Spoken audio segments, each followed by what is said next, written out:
I should have felt lucky with the life I had, but instead, I convinced myself I was trapped. My name is Delith Crane, I'm 34, and for years I told anyone who would listen that Robert, my husband, was boring, predictable, and safe. That sounded like an insult to me, even though most women would give anything for a man who came home every night, paid every bill on time, and never once raised his voice. He worked steady hours as an accountant, and he loved our children, Ella and Rowan, with every piece of himself. But to me, he was invisible. The truth is, I was never fully over Damon Rhodes, my so-called first love and the father of my daughter before I met Robert. Damon was trouble from the start, reckless, broke, full of empty promises, but he had a way of pulling me back in. I told myself Robert didn't give me passion anymore, not like Damon.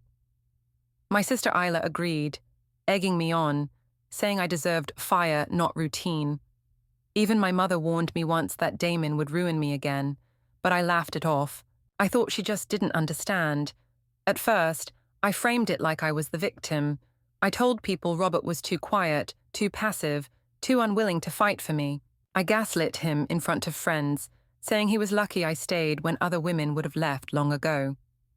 Every time Robert tried to defend himself, I'd twist his words and accuse him of making me feel small. The more I pushed, the more he went silent, and I mistook his silence for weakness. I told myself Damon, with all his chaos, at least made me feel alive. What I didn't realize then was that Robert wasn't silent because he was weak. He was silent because he was planning. The first crack showed at a family dinner in our house. Robert had cooked, like always, quiet and steady while I played hostess. My parents sat across from Julia and Martin, his parents, while the kids darted between the table and the living room. Isla leaned over and asked if I ever regretted settling down so young. I smirked and said that at least Damon still knew how to make me laugh, unlike Robert, who barely spoke unless it was about bills. The table went stiff.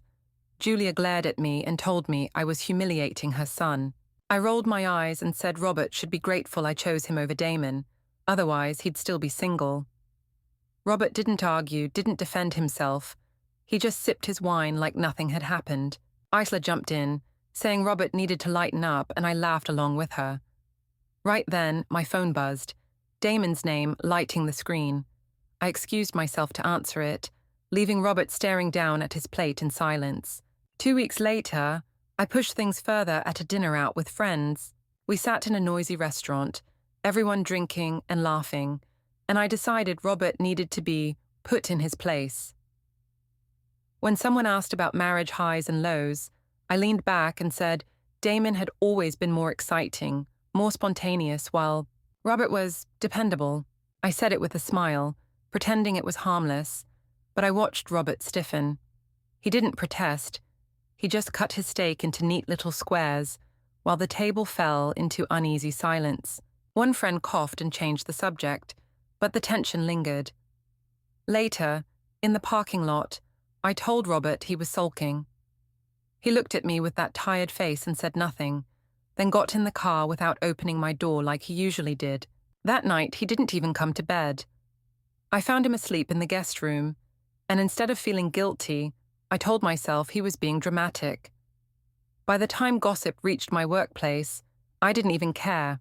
A coworker hinted she'd seen me with Damon at a cafe, and I brushed it off, saying Robert was too boring to notice anyway. At Isla's apartment later, I bragged that Damon still had that spark, that he made me feel alive. Isla laughed and said Robert should thank Damon for picking up the slack. I believed it. At home, Julia refused to babysit anymore, saying she wouldn't cover while I ran around with my ghost from the past. My dad grew quiet when Robert visited, ashamed of me, but unwilling to say it outright. Robert, meanwhile, came home each night with the same calm face, never asking where I had been. I told myself he was too passive to act, too weak to risk losing me. But one Saturday, as Damon and I walked out of a bar, I spotted Robert across the street, standing still with his phone in hand. He didn't shout, didn't approach, just raised the phone, snapped a photo, and walked away. At Robert's parents' house for Sunday dinner, I tried once more to provoke him. I made little digs about how Damon made me laugh in ways Robert never could, watching for any reaction. Robert just served himself quietly, his calmness making me furious. I snapped that he didn't even fight for me, that Damon at least made me feel wanted. Julia slammed her fork down and told me I was cruel, while Martin only shook his head and told Robert to be smart. I laughed bitterly and accused them all of ganging up on me. That night, back at our home, I cornered Robert in the kitchen, demanding he say something. He only looked at me, eyes flat, then placed a sealed envelope on the counter. He told me to read it when he was gone. I scoffed, called it another dramatic gesture, but as he walked past me to the door, a chill crawled up my spine. For the first time, I felt like I had lost control. I opened the envelope the next morning, still half expecting some sappy letter. Instead, it was from a law office. Robert had already met with a lawyer. My hands shook as I read phrases like petition for custody and financial protection order. When I tried to use my credit card later that day, it declined. Robert had frozen the joint accounts. Panicked, I called him, but he didn't answer. I texted Isla, and she told me not to worry, that Damon would take care of me. But when I asked Damon for help, he laughed and said he barely had money for himself. I stormed home and waited, ready to confront Robert. When he arrived, calm as ever, I waved the papers in his face, accusing him of ruining the kids' lives. He told me, flatly, that he was protecting them. I said Damon was just a friend, that people were twisting things. He looked at me with those cold eyes and said he had the photos, the text logs, even proof of money I'd moved secretly to cover Damon's bills. Julia called later that night to say she was proud of her son. My own mother whispered that I'd gone too far. Sitting in the dark kitchen, bills piled on the counter, I finally realized Robert hadn't been silent. He'd been preparing to erase me piece by piece. The courthouse felt like a place I didn't belong, yet there I was, clutching my bag, while Robert sat across from me with his lawyer. He looked steady, even dignified, while I sweated under the fluorescent lights.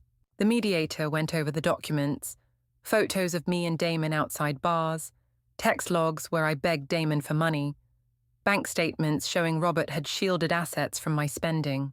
I tried to argue that it was all twisted, that Damon was just a friend helping me through a hard time. The lawyer cut me off, reading messages where I called Robert boring and said I wished Damon was the father of both my kids. My chest burned as the room grew smaller. When the ruling came, it was final. Robert gained majority custody, no spousal support owed, and my access to finances limited to what directly benefited the children. I whispered that Damon would step up, but my own sister looked away. Julia hugged Robert outside the door while Martin patted his back. My parents wouldn't meet my eyes. I checked my phone, praying for a message from Damon, and there it was, a single line saying he couldn't handle this drama. My stomach dropped. I had thought Robert was too quiet, too weak to fight me, but now I sat alone in the courthouse hallway, stripped of money, pride, and even Damon's attention. Robert walked past me without a word, his children's hands in his, and for the first time I understood. He had won, not with anger, but with the law. Don't forget to hit like, subscribe, and turn on the bell so you don't miss the next story. Write in the comments from which city you are watching.